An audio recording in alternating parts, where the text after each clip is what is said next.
Welcome back, viewers. You're watching the Savera and I'm Shefali. The Supreme Court of India has rejected a petition filed by Justice Yashwant Varma on the Allahabad High Court, who had challenged the findings and procedures of an in-house inquiry panel that incited him in a sensational cash for favor controversy. Now, the court also upheld the validity of the recommendations made by the then Chief Justice of India, Sanjeev Khanna, to the President and the Prime Minister, calling the entire process constitutionally sound and legally inevitable. Justice Varma has sought to overturn the panel's evident findings as well as a subsequent recommendation for his removal from judicial office. He claimed that the entire inquiry process was flawed, lacked transparency and was initiated without a formal complaint. However, a two-judge bench of Justices Dipankar Datta and A.G. Masih dismissed his plea, stating that in-house procedure was fully compliant with constitutional norms. The Supreme Court noted that while the inquiry panel had not made certain materials like photographs and public videos as well suggested during the proceedings, this omission did not constitute a procedural flaw significant enough to undermine the entire inquiry. Importantly, the court observed that Justice Varma had not objected to this omission on the relevant time and thus could not raise it now. The bench formulated 6 key legal issues while adjusting the matter and ruled as follows. Maintainability. The court held that a writ petition seeking the challenge to conduct of a sitting judge under an in-house inquiry mechanism is not legally manageable. Now, such inquiries are internal process and not subject to direct judicial review through writ verification. Legal scrutiny of in-house process. It clarified that the in-house inquiry system is legal and constitutionally valid and is not extrajudicial or parallel system operating outside the constitutional framework. Then comes fundamental rights. The court ruled that no fundamental rights of Justice Varma were violated during the inquiry or subsequent proceedings. Then comes procedural compliance. The judges concluded that the in-house committee and the Chief Justice of India had followed the established process scrupulously and there are no significant procedural breach. Communication with executive. Now, sending the panel's finding and recommendation to the President and the Prime Minister were deemed constitutional. The court upheld the CJI's decision and right to do so, emphasizing that it was a formal and proper step within the bounds of legal, judicial and administration procedure.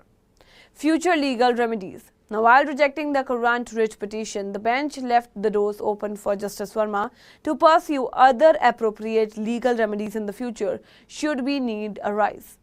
Justice Varma's petition had also challenged the validity of the recommendations by then CJI Sanjeev Khanna, arguing that it was unconstitutional and ultra-vires.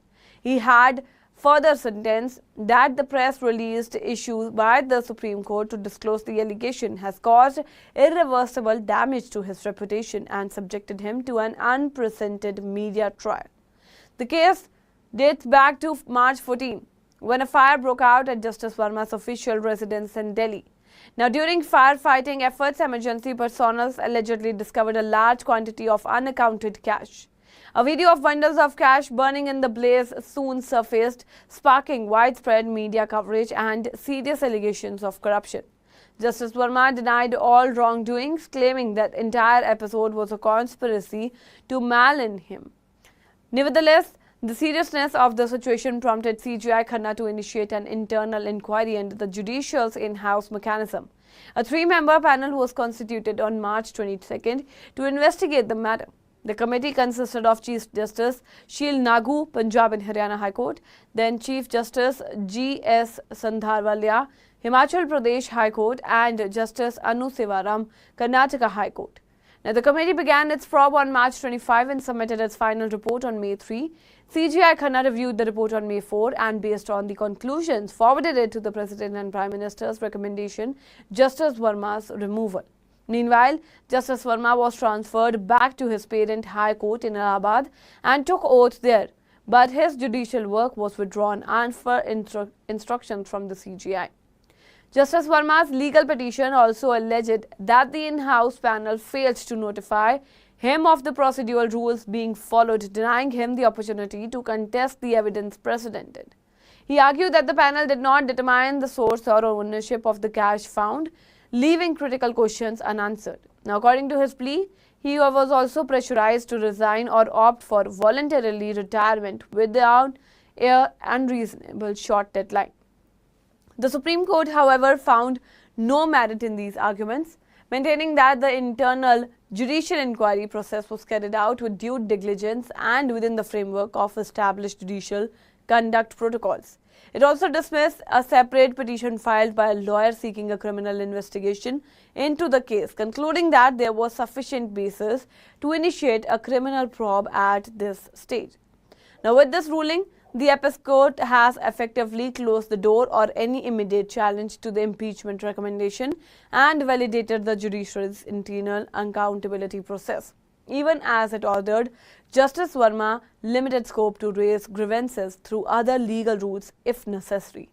That's all for now in this update. Stay tuned to the Savera, download the app and follow us on various social media platforms.